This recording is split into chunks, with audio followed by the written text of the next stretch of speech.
let's dive right into a really powerful idea that's kind of changing the game when it comes to how we think about health. It's this concept that where you live, work, and play might actually be more important for your well-being than a trip to the doctor's office. To really get this, let's start with a story. It's a parable, and it gets right to the heart of the matter. So picture this. You're just relaxing by a beautiful, fast-moving river. And then all of a sudden, that peace is just shattered by a desperate cry. You look out into the water and you see someone is drowning. You don't even think about it, you just jump in. You're fighting the current, you manage to get them to the riverbank. You save their life. Whew.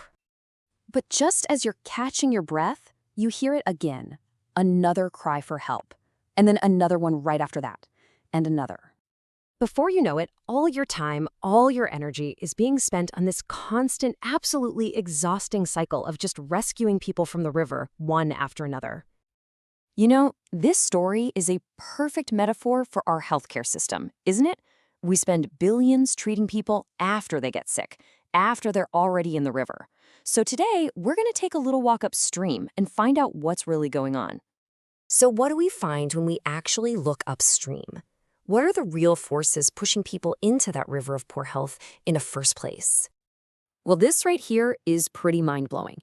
This chart shows that what we normally think of as healthcare, hospitals, clinics, doctors, that only accounts for about 20% of our overall health.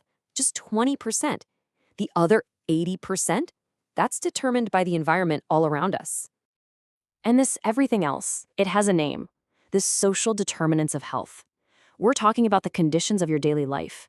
Do you have a stable job that pays a living wage? Is your housing safe and affordable? Can you even get to a grocery store that has fresh food? Is your neighborhood safe enough to go for a walk?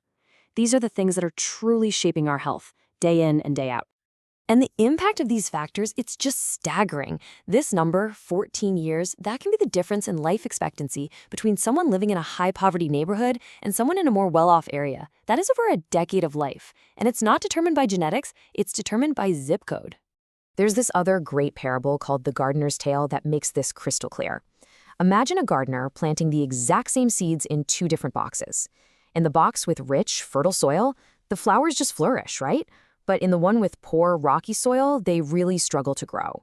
Now, was the seed the problem? No, it was the soil. And in the very same way, our environments can either help our health thrive or really hold it back.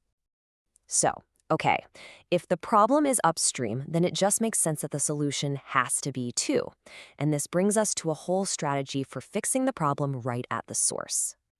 It's called Health in All Policies, or HAYAP for short. The idea is actually pretty simple, but it's totally revolutionary. What if every single government department, not just the health department, thought about the health impact of their decisions? What if the folks planning roads, building houses, or designing schools all ask themselves one simple question? How is this going to affect the community's health? This quote from Kimberly Belche just nails it. Health isn't something that can be handled by one department working all by itself in a little bubble. If we're going to be successful, especially in closing those huge health gaps we were just talking about, everybody has to get on the same page. We have got to break down those walls between different sectors. So let's check out the blueprint. How does this new way of doing things actually work in the real world? The Health in All Policies approach is really built on 5 key elements. It all starts with that core goal, promoting health and equity. And you get there by getting different sectors to collaborate, finding ways to help multiple partners at once, getting the whole community involved, and then, the big one, creating lasting structural change. Now, this is crucial. This isn't about the health department just bossing everyone else around. The real magic here is finding what they call co-benefits or win-wins. It's all about finding a solution that helps, say, the Department of Transportation meet its goals and improves public health at the exact same time. And this table gives us some awesome, concrete examples. Let's just take that first one, planting shade trees. Okay, for the health department, that's a huge win, right? It cuts down on heat-related illness, and it makes nice spaces that encourage people to get out and walk. But for the housing or energy department, it's also a win, because those same trees lower air conditioning costs for people living there. See, that's a perfect co-benefit. It's just smarter, it's more efficient, and it's way better for everybody.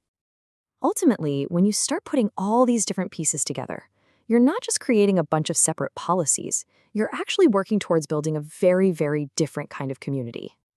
And this is what that community looks like. It's a place where every single person has access to the basic building blocks of a healthy life. We're talking about things we don't normally label as healthcare, like good schools, safe parks, and jobs that actually pay a living wage. These things are finally recognized as absolutely essential health strategies. So, I want to leave you with this final thought. The next time you're out in your community, just look around. I mean, really look. You see a new bike lane, a local farmer's market, a park that's well lit at night? What you're seeing isn't just infrastructure or a business. It is health in action. It's proof that the places where we live are the most powerful medicine we have. So the real question is, what else could be?